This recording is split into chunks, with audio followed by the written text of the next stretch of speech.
প্রিয় বন্ধুরা, মা কি জিনিস, মা কতটুকু কষ্ট করে আপনাকে আমাকে বড় করে তুলছে তার কিছুটা নমুনা তুলে ধরলাম। সকলেই সম্পূর্ণ ভিডিওটা দেখবেন।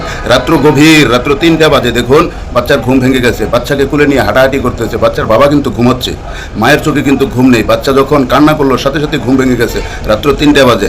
এই হলো মা। মায়ের মনে আঘাত দিলে আল্লাহর আরশ কেঁপে যায়, এটা হাদিসের কথা। মায়ের পায়ের নিচে সন্তানের বেহেশত।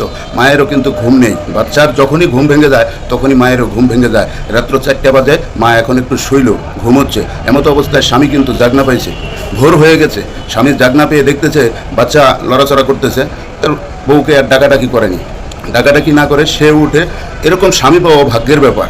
এরকম স্বামী যে সমস্ত আপুদের আছে তাদের চান কপাল। দেখুন স্বামী উঠে থালা ডেকচি পাইলে সব কিছু পরিষ্কার করে, ঘর টর সব পরিষ্কার করে, ধোয়াবাটি করে, রান্না বান্নাও করে ফেলতেছে।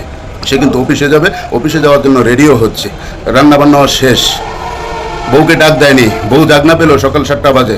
স্বামী অফিসে যাবে, তড়িঘড়ি করতেছে নাস্তা তৈরি করে। এমতো অবস্থায় স্বামী বলতেছে তোমার কোনো কিছুই করতে হবে না, সব কিছুই আমি করে ফেলছি, রেডি।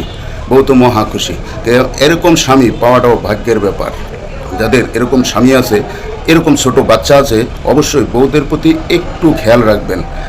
ছোট বাচ্চা যাদের আছে প্রিয় ভাইরা, অবশ্যই ভাবিদের প্রতি একটু খেয়াল রাখবেন, লক্ষ্য রাখবেন, একটু সহযোগিতা করবেন, সংসার সুখী হবে। সকলে ভালো থাকবেন।